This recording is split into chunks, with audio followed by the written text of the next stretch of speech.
Udilo Aruna Pura Babagi Dvijamani Gora Amani Jagi Udilo Aruna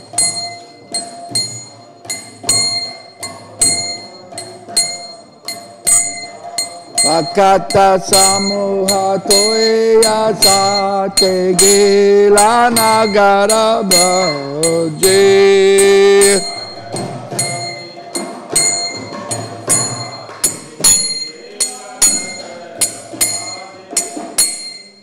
Tatai tatai bajalakol Gana gana tahe jajeraro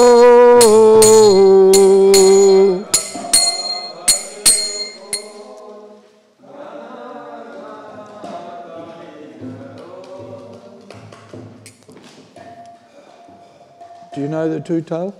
No, you haven't learned it yet. Okay, so don't worry about it until we get to Jeev Jago, then you can play. Right? So there's two sections of this song.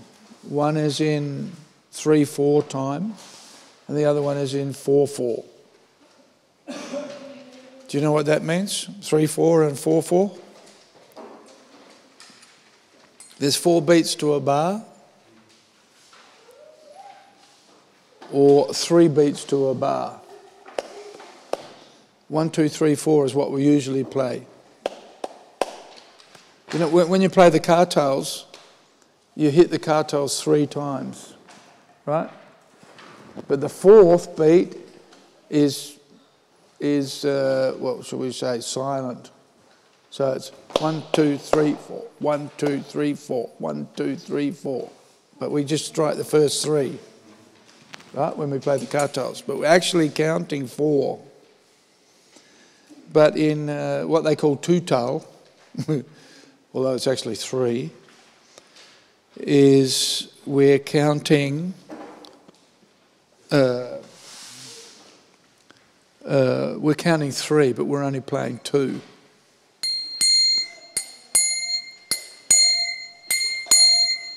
One, 2, 3, 1, 2, 3, 1, 2, 3. Whoops.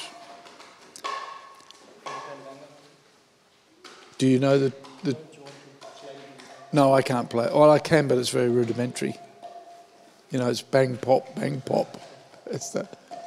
Anyway, and I'll take this down a little bit too. It's too high. Udilo Aruna Pura Babagi Dvijamani Gora Amani Jagi Dvijamani Gora Amani Vakata Samuhaba. How am I going to do this? Just hang on a second. I can't see. Can't read the words. So I'll clean my glasses and see if that helps me. No, I just have to lean over.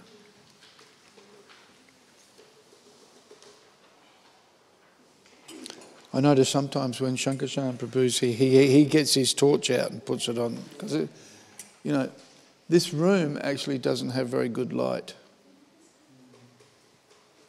Actually. If you're a photographer, you know this is poor light to take pictures in. No, but then I'm going to have to hold it up. I can't play it. So we'll start again. 3rd time lucky. And I'll go down a key. Udilo Aruna Pura Babagi Dvijamani Gora Amani Jagi Udilo Aruna Pura Babagi Dvijamani Gora Amani Vakata Samuha Loya Sate Kela Nagara Braje Bakat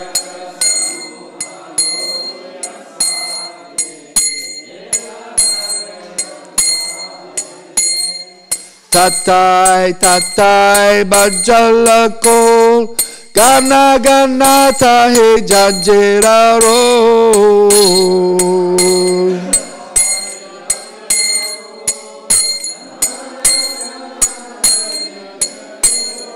Preme dalla dalla sanara anga charane nupura bhaje.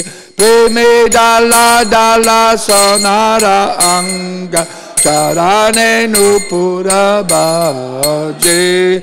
Mukunda madhava yadava hari. Bole na bolore vadana bore.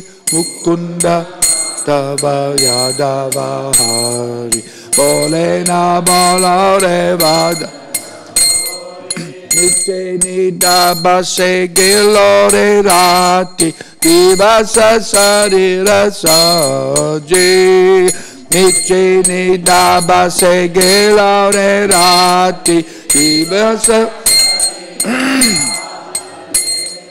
Emana dulaba manava deho bhaya ki koro bhayana keo.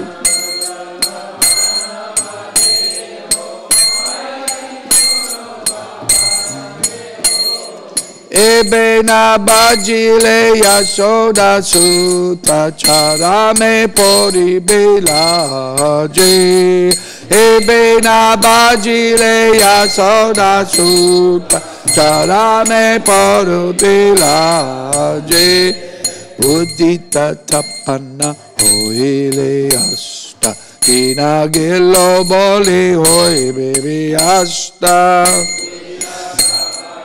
Oile asta inagela bale ai tabe ke no ebe ala sahoy nabaja hidoyara je nabaja hidoyara jivana anicca jana hasa Tahe nana vida vipada bhav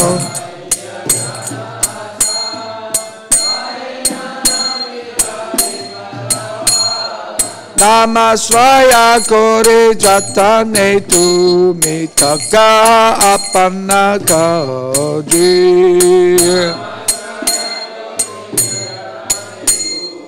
Takaha apana kaje Jivera kalyana sadhana kam Jagate asi maduranam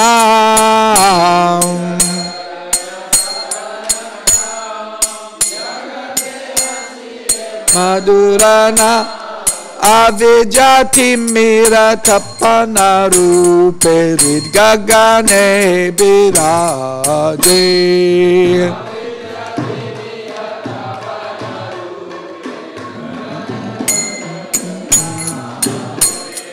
Krishna nam sudha koriya pan Jirayo bhakati vinoda pran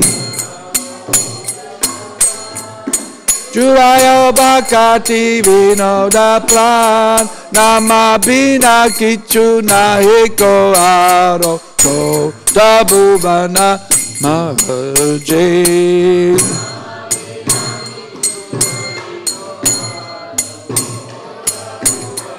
Name Jiv Jago Gora Chanda Bole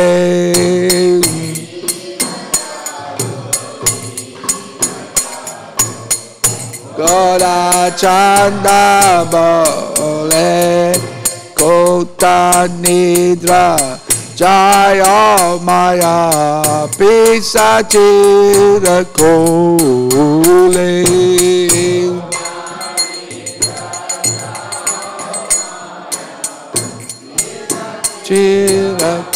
Chirakole Bhajibo Baliya Eshe Samsara Bitare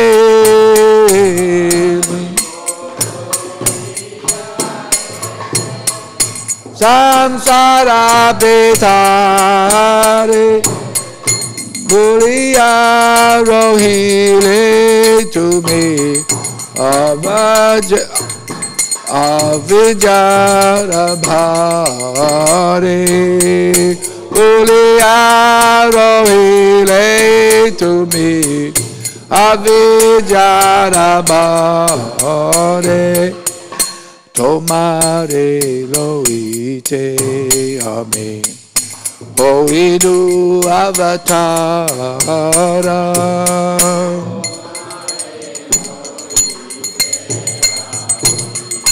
Hoinu avatara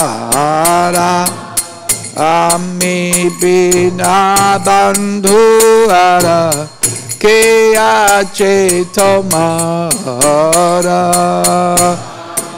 Bina bandhuara Keache tomara Enechi osadi maya Nasibaro jage Enechi osadi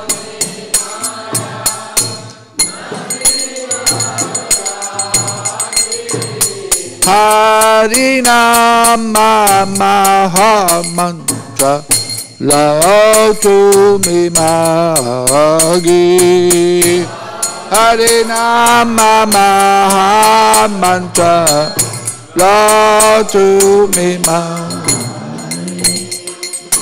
Bhakti Vinoda Prabhu Charane pariya Bhakti Vinoda Prabhu Charane pariya Say Hare Nama Mantra Lailo Magiya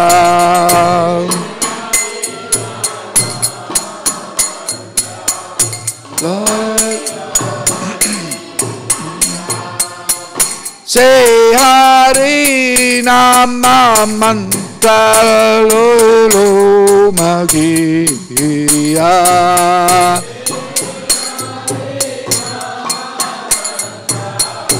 Lolo Magiya Shri Krishna Chaitanya Prabhu Nityananda Shri Advaita Gadadhara Sivasadi Go Bhakta Vrinda Shri Krishna Chaitanya Prabhu Nityananda Shri Advaita Gadadhara Sivasadi Go Bhakta Shri Krishna Chaitanya Prabhu Nityananda Shri Advaita Gadadhara Sivasadi Go Bhakta-vrinda Chaitanya Prabhu Nityananda Shri Advaita Gadadhara Sivasadi Go Bhakta Hare Krishna Hare Krishna Krishna Krishna Hare Hare Hare Rama Hare Rama Rama Rama Hare Hare Krishna Krishna Hare Hare Hare Rama Hare Rama Rama Rama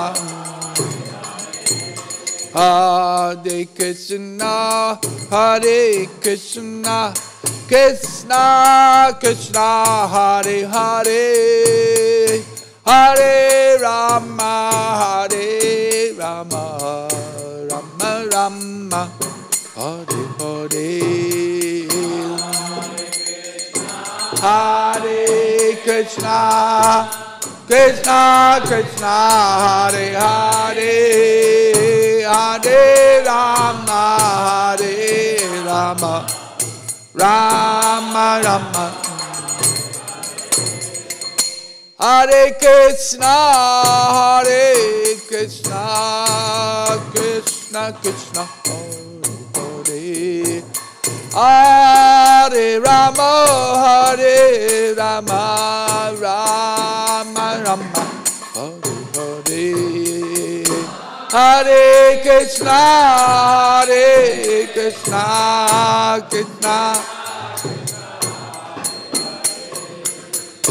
Hare Rama, Rama Rama.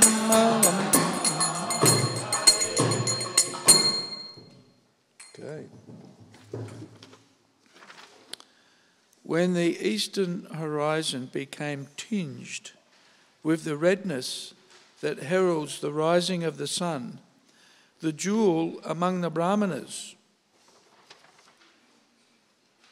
Dvijamani, right? Dvijamani is the jewel among the Brahmanas. Lord Gaurasundra immediately awakened. Taking his devotees with him, he journeyed through the towns and villages of Nadia.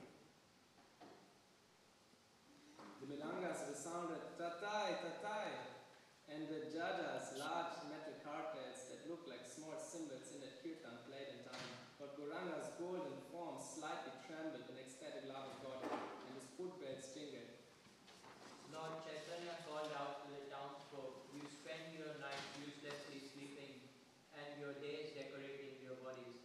Now just fill your mouths with the holy names, Mukunda, Madhava, Yadava and Hari, chanting without offense." You have achieved this rare human body, don't you care for this gift?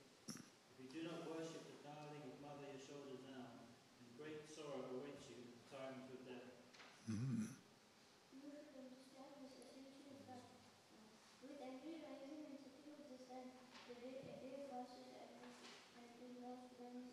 Why then do you remain idle and not serve the Lord with your heart? You should understand this essential fact. Life is temporary and filled with various kinds of miseries. Therefore, carefully take shelter of the holy name and remain always devoted to his service as your eternal occupation. Desiring to bless all living entities, the sweet name of Krishna has descended to this material universe and shines like the sun in the sky of the heart, destroying the darkness of ignorance. Drink the pure nectar of the holy name of Krishna and thus satisfy the soul of Bhaktivedanta. There is nothing except the holy name within all of the universe. Lord Gauranga calls, wake up, sleeping souls, wake up, sleeping souls. You have slept so long in the lap of the rich Maya. Came into this world saying, "Oh my Lord, I will certainly worship you," but having forgotten this promise, you have remained in great ignorance. I have descended just to save you. Other than myself, who else is your friend? I have taught the medicine for destroying the illusion of Maya. Now pray for this freedom of unreliable. Thakur Bhaktivedanta fell at the lotus feet of Lord Gauranga, and after begging for the holy name, he received the Mahamantra. Okay. What's our verse? 4, 21. Chapter 21, verse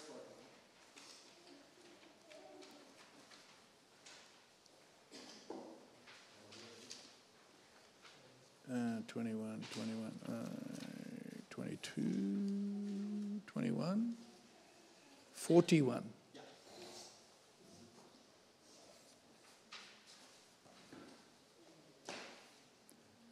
Om Namo Bhagavate Vasudevaya. Om Namo Bhagavate Vasudevaya.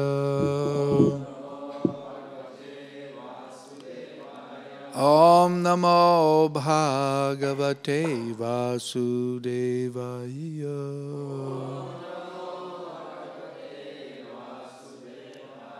Om Namo Bhagavate Vasudevaya.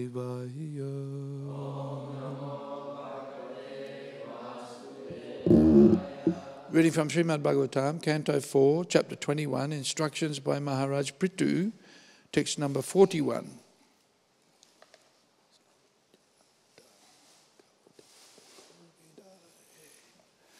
Asnatyananta kalo tattvako vidai.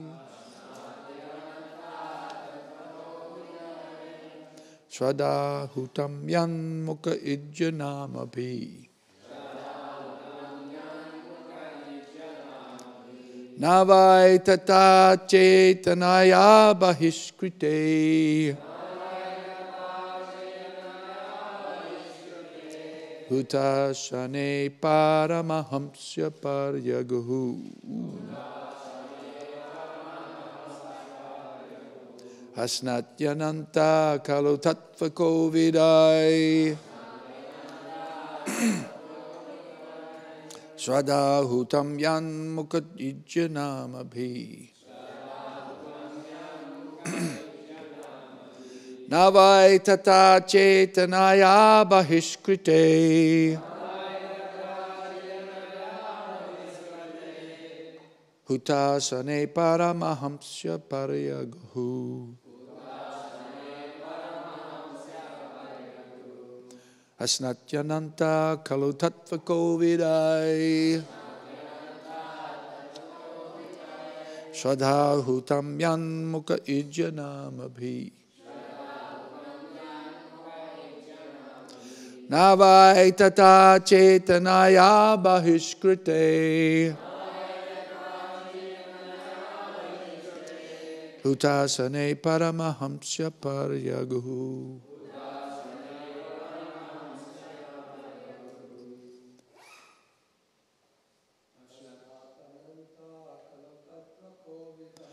Asnatyananta kalo tattvako vidai.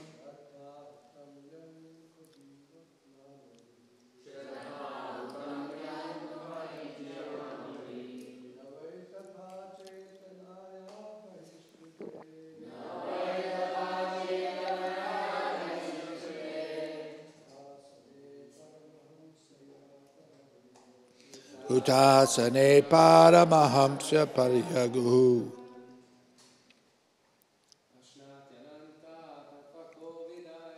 Asnatyananta kalo tattvako vidai. Shraddha hutam yan mukha ijjanamabhi. Navai tata chetanaya bahishkrite. Hutasane paramahamsya paryaguhu. Asnatyananta kalo tattvako vidai. Shraddha hutam yan mukha ijjanamabhi. Navai tata chetanaya bahishkrite.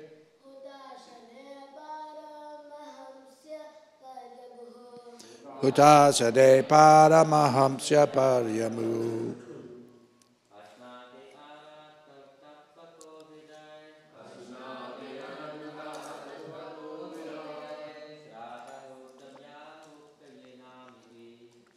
Shraddha hutam yan mukha ijjanamabhi.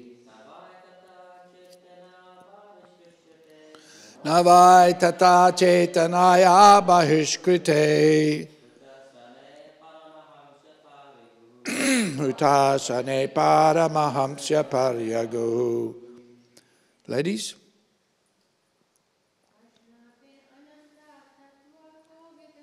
Asnatyananta kalo tattvako vidai. Shraddha hutam yan mukha ijjanamabhi. Navai tata chetanaya bahiskrite Hutasane paramahamsya paryagu Asnati eats Anantaha the Supreme Personality of Godhead. What does Ananta mean? Unlimited. Yeah, without an end. Right? Anta means end. Ananta means no end. No end. But here, Prabhupada translates it, Ananta, as the Supreme Personality of Godhead. Okay. Kalu, nevertheless. Tatvako vidai. Persons in knowledge of the absolute truth. Shraddha, faith. Hutam, offering fire sacrifices. Yat mukhe, whose mouth. Ijjanamabhi, by different names of demigods. Na, never. Vai, certainly. Tata, as much. Chetanaya, by living force. Bahikrite, being bereft of. Huta asane, in the fire sacrifice. Paramahamsya, regarding devotees. Paryaguhu, never goes away.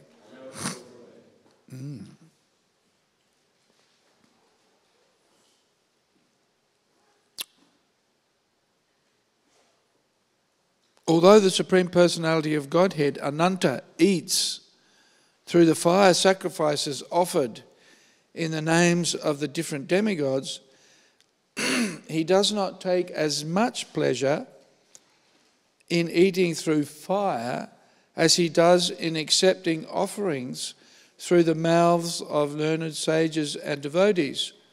For then he does not leave the association of devotees.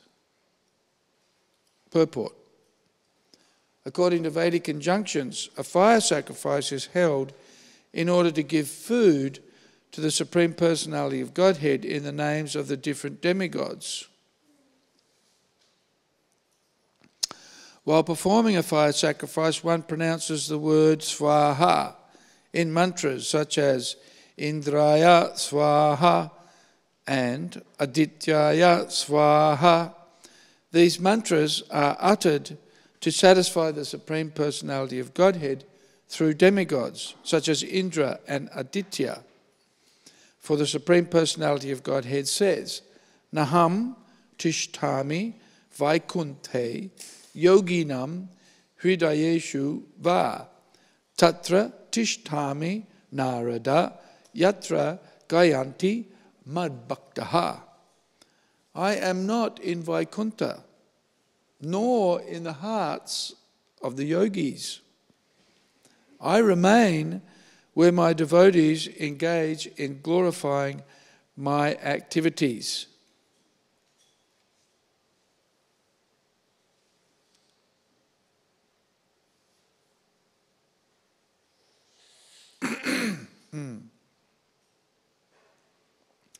Tatra. That means there. Tishtahami. I am situated, right? Narada, well, he's speaking to Narada. But then, Yatra Gayanti Madbhaktaha, where the devotees, my devotees, are glorifying me.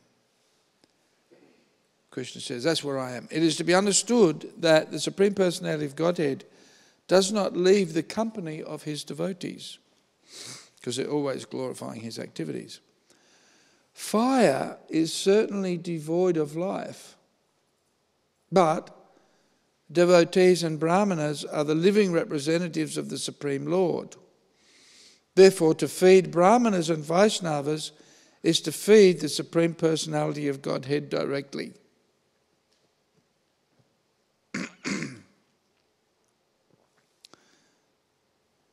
It may be concluded that instead of offering fire sacrifices, one should offer foodstuffs to brahmanas and Vaishnavas, for that process is more effective than fire yajna. Anybody got any complaints about that?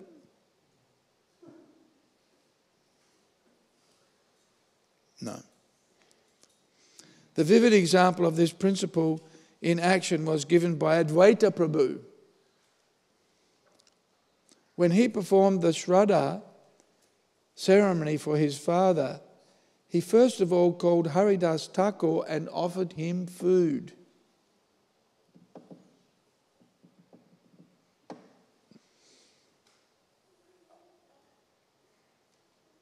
It is the practice that after finishing the Shraddha ceremony, one should offer food to an elevated Brahmana. But Advaita Prabhu offered food first to Haridas Thakur, who had taken his birth in a Mohammedan family. Therefore, Haridas Thakur asked Advaita Prabhu why he was doing something which might jeopardize his position in Brahmana society. Advaita Prabhu replied that he was feeding millions of first-class Brahmanas by offering the food to Haridas Thakur.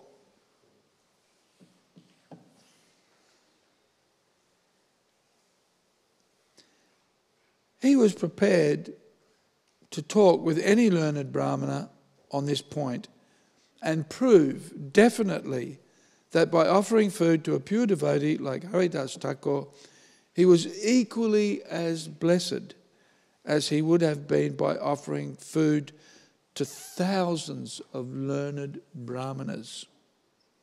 When performing sacrifices, one offers oblations to the sacrificial fire, but when such oblations are offered to Vaishnavas, they are certainly more effective. Om Gyanatimirandasya Gyananjana Salakaya Chakshurun Militam Jena Tasmaye Shri Guruve Namaha Shri Chaitanya Manobishtam Stapitam Jena Bhutale Swayam Rupa Kada Mahayam Dadati Sva Padantikam Mukam Karoti Vachalam Pangum Langayate Girim Yat Kripa Tamaham Bande Shri Gurum Dinatarinam. So, what is the point here? What is the main point? The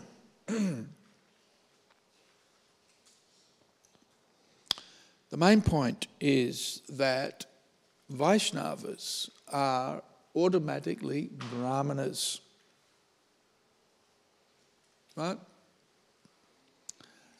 And this is illustrated by this very salient point that's being demonstrated by Advaita Acharya.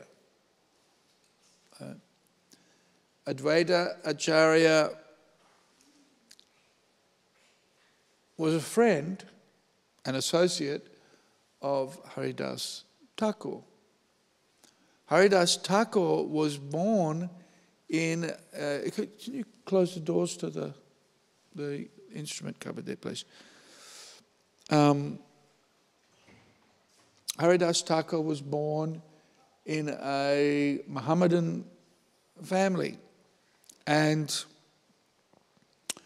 so therefore... And Advaita Acharya was born in a Brahminical family, right? And the Muslims, or the Mohammedans, were considered by the Brahmana class as being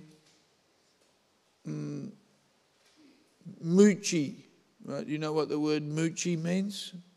Muchi means dirty, right? Unclean, or untouchable. Right? Now, why untouchable? Why untouchable?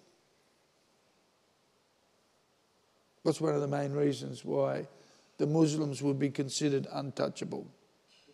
Muchi. Huh? Because they eat cows. Yeah, they eat cows, eat meat. They're meat eaters.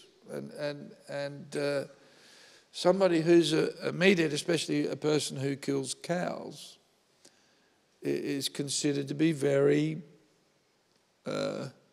sinful, right? Papi, right? Sinful. And so you don't, asat sangatyag, the qualities of a devotee, that one gives up this bad association, right? Meat eaters, intoxicators,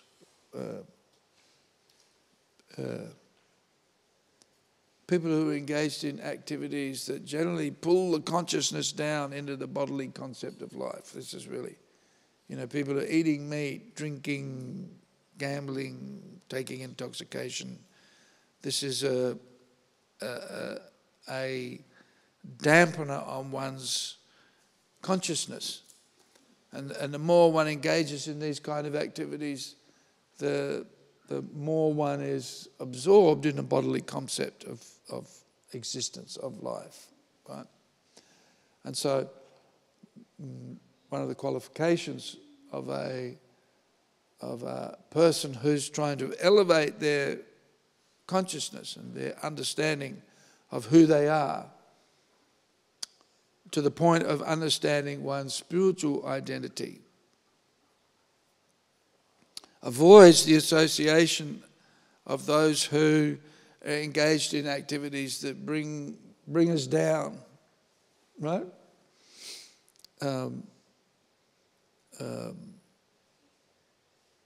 Jyotirgama tamasi, what is it? Jyotirma tamasi, I've forgotten that quotation. Tamasi gama, isn't it? Come towards the light. Come out of the darkness and come towards the light. Right? Yeah, tamasi jyotirgama. Yeah, come to the light. Right? Out of the darkness, come to the light. So, generally, the transcendentalists are looking for that association that will uplift their consciousness, elevate their consciousness to that point of understanding one's identity. Okay, we've got a material body, but we're the spirit soul that has this covering. And of course, by following the regular, and this is one of the reasons why we follow the regulated principles, because the regulated principles cover the breaking the regulated principles covers over that spiritual realization or that spiritual identification. So, why do we call some people untouchable? Because they're asat sangha. Their focus is on the temporary, the impermanent, temporary manifestations of the material energy. And so devotees avoid that kind of association, and they like to associate with the devotees whose activities are uplifting, elevating.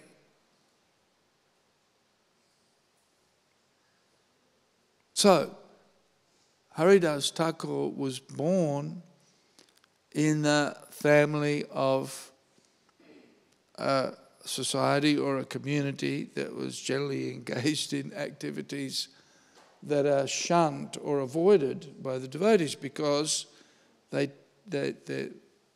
is religiosity certainly within that community, but where there's engaging in activities like killing of animals, especially killing of the cows, then that is considered to be it's very sinful.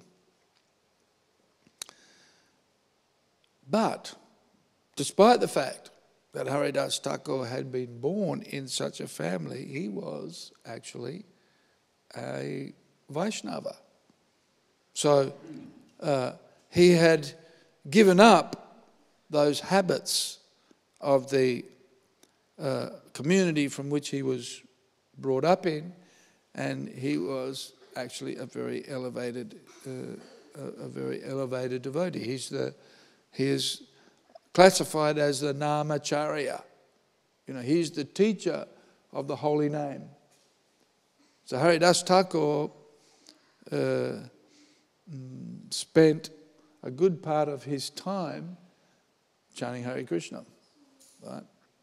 Something like 176 rounds a day of japa, right? So this way he's a Namacharya. His engagement most of the time was chanting Hare Krishna. So Haridas Thakur was a very elevated devotee, despite the fact that he might have been born in a lower class family or a lower class community. By his activities, he's understood to be a very, very elevated eternal associate of Lord Chaitanya, which illustrates the point that one's spiritual progress or one's spiritual advancement is not determined by the family in which you are born, or whether you're a Brahmin, Kshatriya, Vaishya or Shudra, right? But rather one's spiritual qualifications are determined by the qualities and the characteristics of one's personality, right? The activities that one performs. What's the first test of somebody if you want to find out where their consciousness is situated? What's the first test? Listen. Yeah, the Prabhupada says the quality of a man is first determined by how he speaks. Prabhupada gives the example of a well-dressed fool. A man may be well-dressed, but a fool, right? That when you see him, he looks, he's a very qualified person by the way he dresses, right? But then when he opens up his mouth, then you realize, he's a fool, right?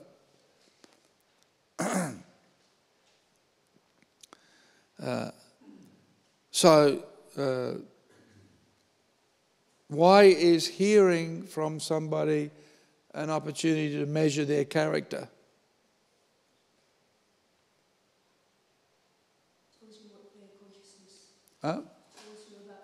Yeah, it will reveal their consciousness. It will reveal their consciousness.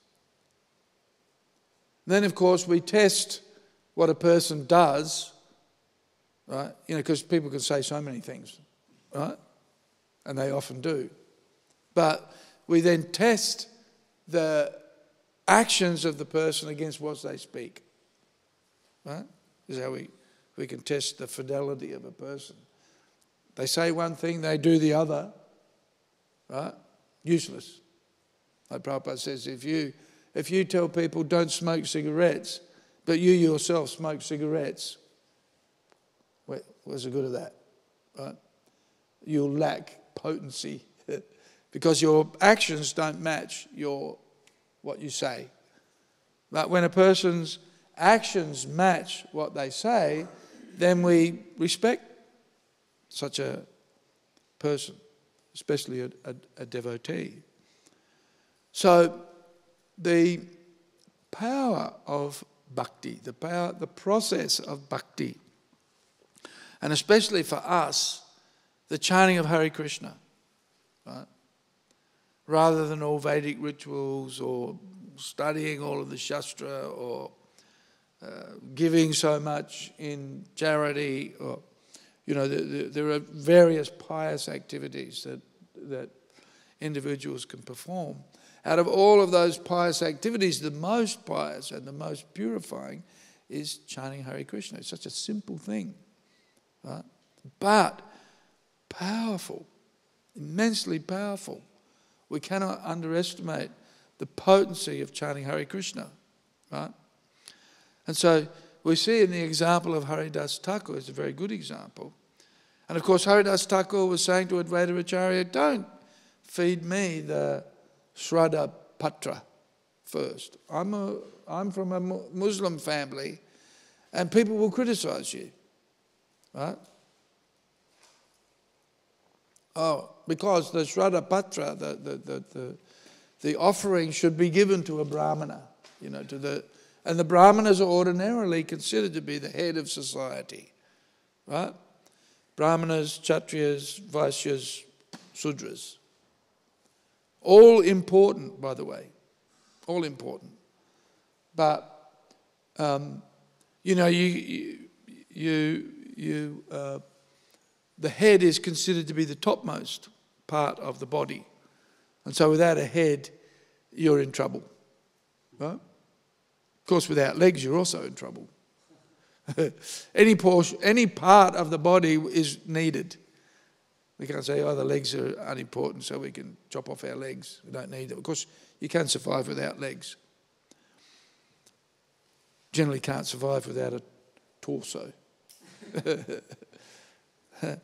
So, Brahmanas are considered the head of society, but above the Brahmanas are the devotees, right? Sometimes there's this misconception, the Brahmanas are the best. Or I'm a Brahmana, so therefore I should go first. Right? But actually, the real leaders of society are the devotees. Just like Prabhupada was explaining in an interview about the four sections of the social body, how the Brahmana was the topmost. And the interviewer was asking Prabhupada, well, what are you? What are you? And Prabhupada said, I'm a fifth class man. And the fifth class man is the servant of all of the others. Right? So a Vaishnava is actually the best, but doesn't think of himself as being the best. Right? Thinks of himself as a servant of all of the others, because really the Brahminical, the Kshatriya, the Vaishya, the Sudra, it's a bodily designation. And the head's on the top, and so and it's important, yes, and should be the leaders of society, yes. But at the same time, it's really for the social body, even for this, for the body to work, it's teamwork, right? Where's the head going to, how's the head going to do anything if the arms and the legs don't cooperate, right? So the notion that one is better than the other is a little misleading, in the sense that, yes, the head is important. Without a head, the rest of the system, the rest of the body doesn't work. It's uncoordinated. But they all need to work together in cooperation in order for the social body to function, for any body to function. And so there's that need for cooperation and consideration. So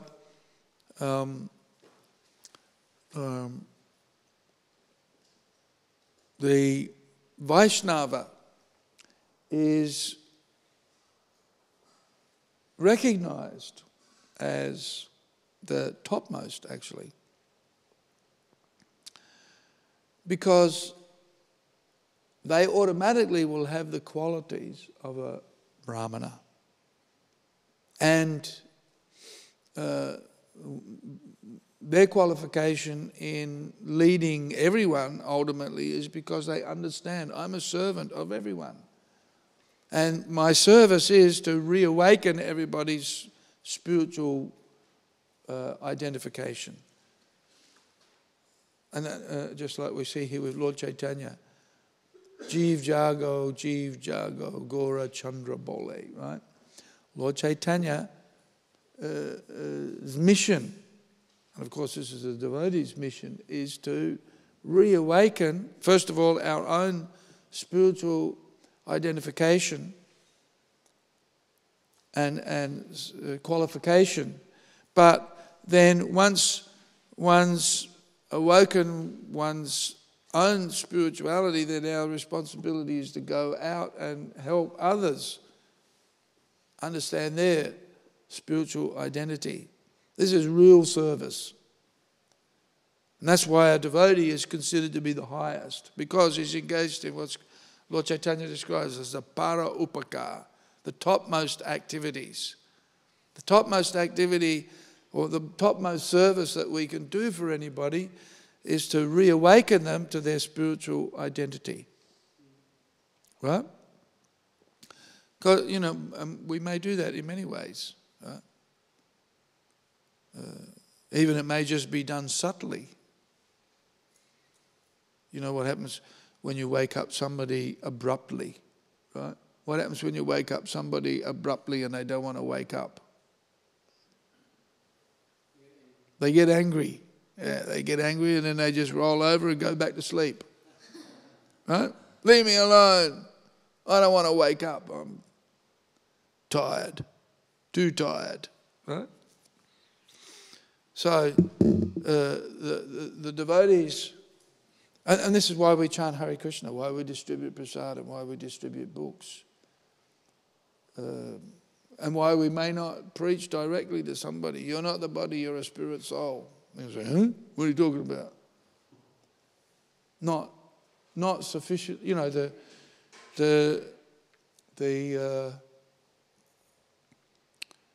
It's a biblical saying, actually. One shouldn't cast pearls before swine, lest they tread them in the dirt. Right? Huh? And then attack you. Yeah, then attack you. Yeah, so we have to be careful. We have to be careful about how... And so therefore the Vaishnava, as an Acharya, Prabhupada says, right, an Acharya, thinks of ways, novel ways or unique ways to wake people up, such that they don't realise that they're being woken up. Right? Just like children. Children generally don't like go to school. Some do. Some odd kids like to go to school. But a good teacher knows how to engage the children in activities so they think they're having fun. It's a game, but actually they're learning. Right? They're learning how to count. They think they're it's a game, but actually the teacher knows I'm teaching their children. So and of course these are the natural qualities of a Brahmana also. Teacher and same for a devotee. We need to teach people or make people aware of their spiritual identification, their spiritual qualification, and awaken others. Now, for a devotee who does that, that devotee is very dear to Krishna, right? The devotees or the Vaishnavas, very dear to Krishna. Why? Because they're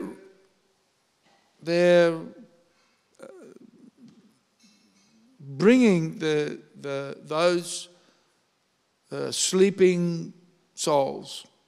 They're reawakening them and bringing them back to their eternal, original relationship, natural relationship with Krishna, which most people have forgotten. When Prabhupada came to London, what was it? And he was being challenged. What are you doing here? And Prabhupada said, I'm come to teach you what you've forgotten. Right? So this is the role of a Vaishnava, is to teach people. And of course that means thinking of ways of how to introduce spirituality, religiosity, reintroduce these concepts of spiritual emancipation, and not just some imagination, but some tangible practice and progress in coming to the point of spiritual understanding and being able to act on that platform, demonstrate those principles of religiosity. So the Vaishnavas are celebrated, even if they've come from a fallen background. The potency of the Maha Mantra is such that for a person who regularly chants Hare Krishna mantra every day, consistently, gradually the consciousness of such devotees is elevated to the point where their activities are focused only on spiritual pursuits. And of those pursuits, the engagement of others in devotional activities, so that they'll all gradually be elevated. And it's mentioned here in this. And so therefore,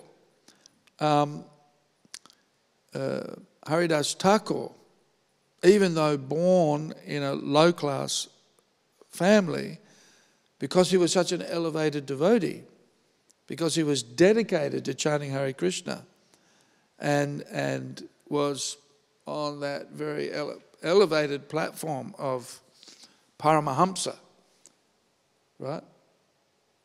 And it's mentioned here in this verse. Hutasane Paramahamsya Parayagu.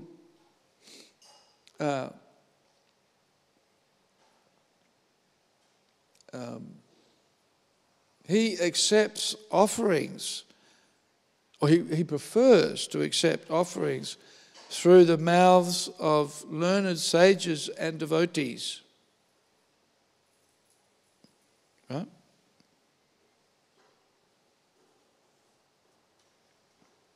According to Vedic injunctions, a fire sacrifice is held in order to give food to the Supreme Personality of Godhead in the names of the different demigods.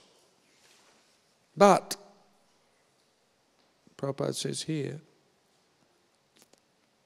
to feed Brahmanas and Vaishnavas is to feed the Supreme Personality of Godhead directly. Instead of offering fire sacrifices, one should offer foodstuffs to Brahmanas and Vaishnavas. For that process is more effective than a fire yajna. That's why everybody wants to feed the devotees, because it's pious activity. Of course, the devotees don't mind either, so long as you're a good cook.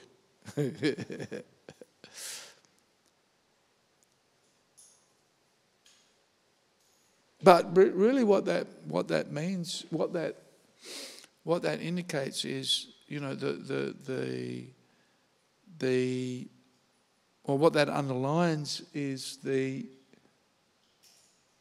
importance of the Vaishnavas setting the right example, right? Actually being Brahminical. This is why Prabhupada didn't give didn't give the Brahminical initiation right away for devotees who were taking initiation. This is why we have a split initiation system, right? Because yes, if you're chanting Hare Krishna, you will be elevated, right? But it doesn't always happen instantaneously. And so we see sometimes devotees will take initiation, they're fired up and enthusiastic, or even they don't take initiation, they're fired up and enthusiastic. Yes, I'm a devotee, Hare Krishna, you should all become devotees, rah, rah, rah, rah, rah. But then a few years later, what happens? Stops, loses his enthusiasm. Right? And so therefore, that's called Utsaha Mayi by Vishwanath Chakravarti Thakur. It means puffed up with enthusiasm.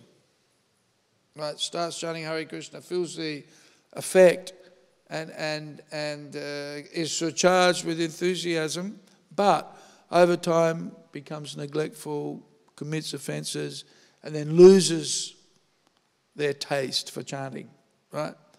And then goes back to the same old behaviour that they did before. This is why the process of sadhana is rigorous and what's the word? It's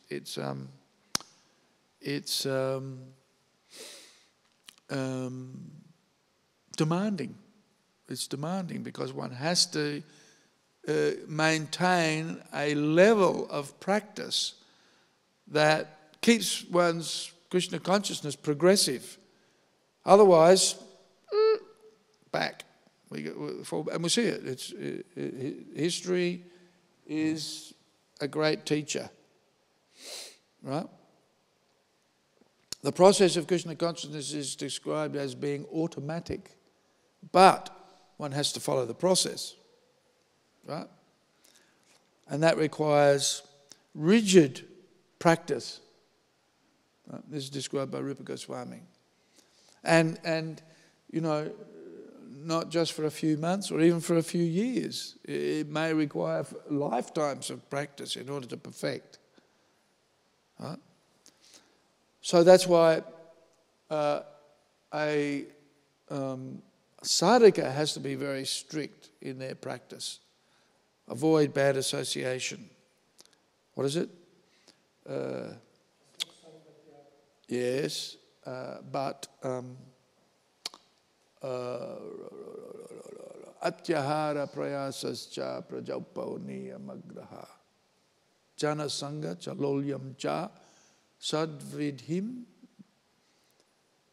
bhakti, is it? Pranasyati? No, vinasyati. These 6 items will destroy bhakti. So what's the first one? Atyahara, overeating or over-collecting. Prayasascha, over-endeavour for mundane things that have prayasascha, prajalpa, talking about material things, reading the newspaper 3 hours a day. Prajalpa, niyama agraha, either too strictly following the rules and regulations, in other words, not being flexible, or just not following them. Usually it's not following. Right? Oh, too hard, blah, blah. Niyamagraha,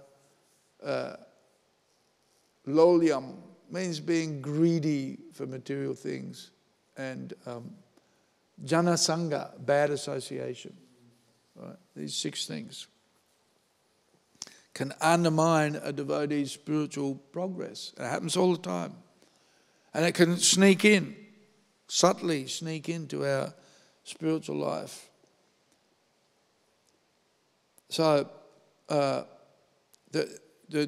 role of a Vaishnava is such that, or certainly the practices, the practice of bhakti is so potent that it can elevate anybody to a very exalted position. But then in order to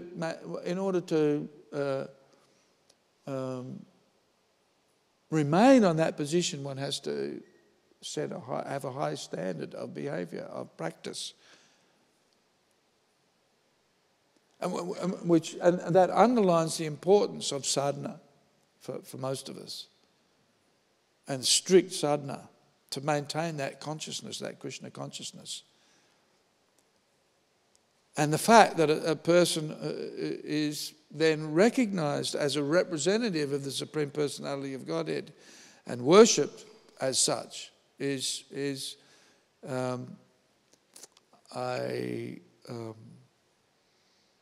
emphasis of the importance for the Vaishnavas of maintaining their spiritual practice in order to be fit as a representative of the Supreme Personality of Godhead. Because, being a representative of Krishna or being a representative of the Supreme Personality of Godhead is it's a significant responsibility.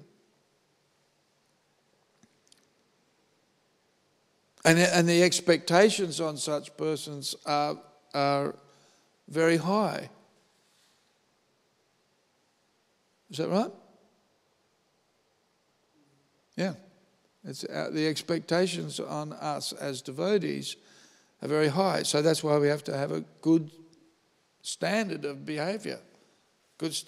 Otherwise, and that's why Prabhupada didn't give the Brahminical initiation, or the idea is not to give the Brahminical initiation until it's seen that by chanting Hare Krishna, by following the process of bhakti, that a person actually is elevated.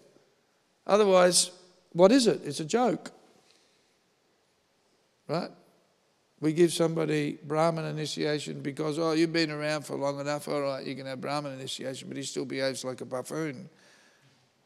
What's the point?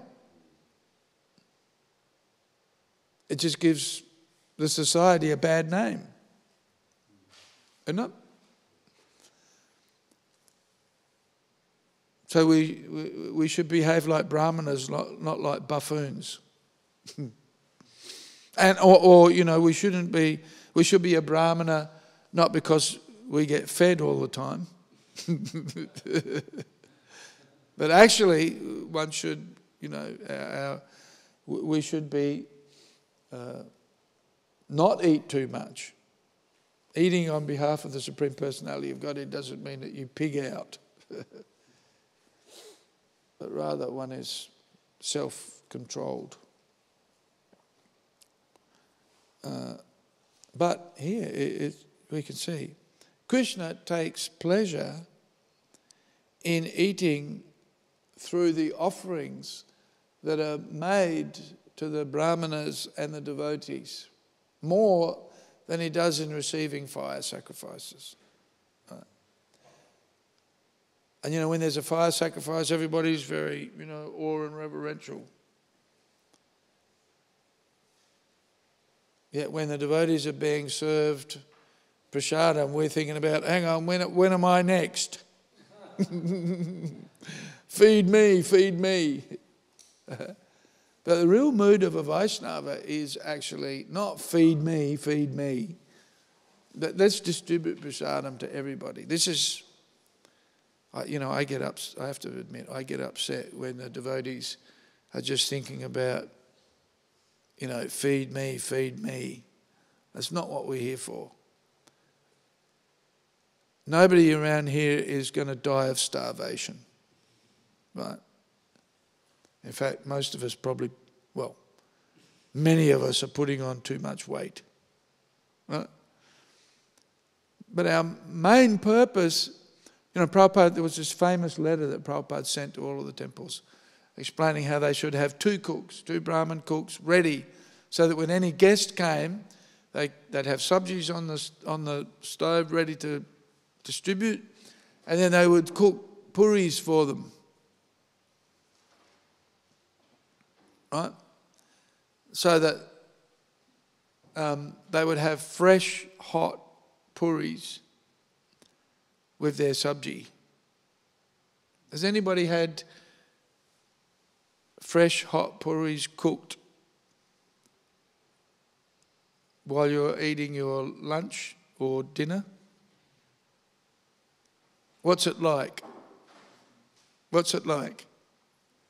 Rahini, what's it like to have fresh puris with your sabji?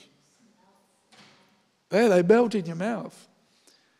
You know, I'll tell you one time, speaking of eating, I was at Buddhimanta's place. He was staying with his mum and dad at that point in time.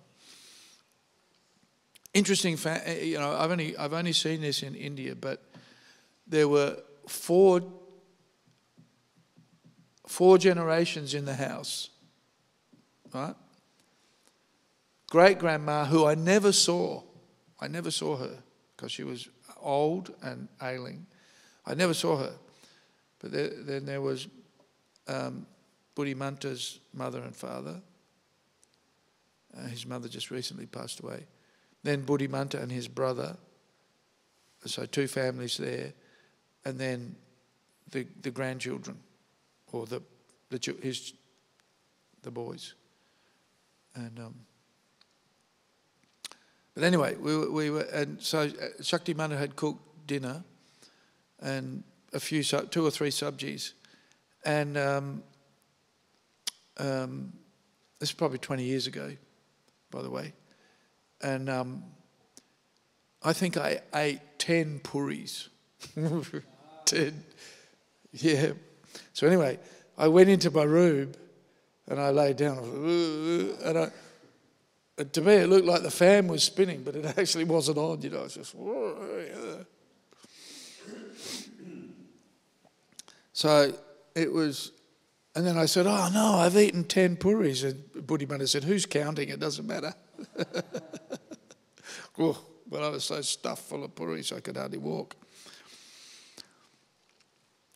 So, can you imagine the effect on people if, of course, we're already doing it, but the effect on people, imagine what it would be if you brought them, they visited the temple, and then you say, come and have some prasadam, and you sit them down, and you feed them, you give them the sabji, and then you give them fresh, hot puris, straight out of the... What kind of an impact does that have on people? How would you feel if you came to the temple? In fact, this is how I felt when I first came to the temple. The devotees would sit you down and then they just feed you. I thought, wow, this is far out. It has a big impact. And that's our culture. Our culture is giving. Not, how much, what's on the 7 o'clock offering? Okay, how much can I get for myself? Or even we have devotees, they ring up, they say, oh, can you cook some pizza for us and we'll buy it? Right? Thinking, the devotees are just sitting around waiting for, something to do, and so they might as well cook something and feed me. Because, this is one of the problems of distributing prasadam freely like we do, because then people start thinking, okay, come on, it's prasadam time, feed me. This is one of the misconceptions of, people come to the temple and we feed them, and then they start thinking, okay, where's the pizza? Huh? But, this is, okay, we may eat on behalf of the Supreme Personality of Godhead, but we should do that in a very restrained and controlled fashion. It shouldn't be just, oh, great, because that just may, then one of the quality of a Vaishnava is, or the quality of a Brahmana, but also of a Vaishnava, is that they're sense controlled, right? And we control our senses by taking prasadam, but not too much. Right? Not too much. Although Lord Chaitanya used to give everybody 5 times as much as they could eat. So there's a certain, taking prasadam is actually a very interesting dynamic for devotees, especially young devotees, because the tendency is to eat 5 times more than you can eat. But acting as a representative of the Supreme Personality of Godhead, there should be sense control. Don't eat too much. Eat enough to maintain yourself healthily. But then our our business is to feed others, give prasadam to others for their purification, right? And not worry about, am I going to get the best prasadam? What is the best prasadam anyway? What does it look like? Normally the one you're having. Huh? Normally the one you're having. Yeah. When I first joined a temple, when I was a new devotee, my service was to get the breakfast together in the morning, do the breakfast divide. And in those days, we used to have the 9 o'clock maha kept over. I don't think the 9 o'clock maha lasts for about more than 15 minutes after it comes. But in those days, actually, the rule was all of the Mahaprasadam used to be locked up in a cupboard, right? And so when guests came, then we would give the Mahaprasadam to the guests, any guests that happened to come. And if it wasn't served out, if guests didn't come, then it would be served out at the next. Like if the 9 o'clock hadn't been served out, then it would get served out at breakfast time. And the breakfast prasadam, if that hadn't, well, that usually got served out pretty much straight away. But, and the 7 o'clock used to be kept. There used to be huge fights over the 7 o'clock. Because we had Ganga Maya cooking, Hari Bhakti cooking, Achincharupa was cooking. Who else was there? Kanchanabha. You remember Kanchanabha? And these devotees, the 7 o'clock offerings that they used to cook, there wouldn't be fisticuffs, but close to it. But and even sometimes the temple commander had the key to the Maha cupboard, right? And so if you could get that key, then you can go and raid the Maha. In fact, there was at least one occasion, I didn't witness it, but I heard of it, where one of the devotees got the key, got into the Maha cupboard, filled themselves, but then they fell asleep. They were discovered later on asleep in the Maha cupboard after having eaten too much Mahaprasadam. But anyway, my point is, yes, we can eat on behalf of the Supreme Personality of Godhead, but we shouldn't be so absorbed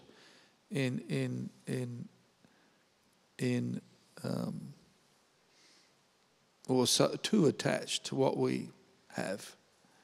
When and on this point of, what's the best prasadam? When I was younger, then a gulab jamun was a very attractive proposition, right? But now I'm older and I've got, my sugar's not under control. When I look at a gulab jamun, I think, oh no, this is poison, right? So it's all relative. It's very relative. What's the best prasadam? Huh? The best prasadam is anything which has been offered to Krishna ultimately. Right? Mind you, on a feast day, there's nothing like a good gulab jamun. Huh? But our main point, okay, we eat on behalf of the Supreme Personality of Godhead, but we should really keep it restrained in order to maintain our vows. And our main purpose is to distribute prasadam to others. This is really our business, is to give, not so much to take. And we know if we give liberally, then we'll receive. One of the reasons why, devotees, managers of other temples ask me, how do you do it? How do you do it? You give away so much prasadam. It's what Prabhupada told us to do. It's easy. You just give away prasadam. And then what happens? When you give away liberally, then people reciprocate. Right? So people come and give us... And this is a Brahminical principle and also a Vaishnava principle, dadati pratigrinati. You give, then you'll receive. Right? So our situation is a good example of that, where we distribute so much prasadam, but at the same time then people put so much, give so much in the donation box, or give in member services. I want to sponsor this feast, I want to sponsor that feast. So if you give liberally, then people will also reciprocate. Right? So we don't need to worry about whether Krishna will look after us. Krishna is always going to feed his devotees. He'll always look after the devotees, so long as we maintain that giving mood. And really that giving mood is giving prasadam, giving Krishna consciousness, and doing it in an intelligent way so that people gradually be elevated. Don't become angry, right? We try not to disturb the minds of the ignorant, but to encourage them in acts of devotion. This is mentioned in the Bhagavad Gita. All right. So if the devotees are worshipable because they're the representatives of the Supreme Personality of Godhead, but they should behave in an impeccable way because we're representing the Supreme Person, and the standards of behaviour of such a representative is very high, and so therefore we should maintain a very strict practice of sadhana bhakti in order to maintain that high level of example and high level of devotion and high level of spiritual practice that's expected from a devotee. And why Haridas Thakur was, even though we might be born in a low-class family of meat-eaters, if we take to the process and the practice of Krishna consciousness, then we should make sure that we stick at it to maintain that high, those expectations, and for our own benefit as well. Okay, I'm going to finish here. Dhanyavad, Śrīmad Bhāgavatam Ki Jai.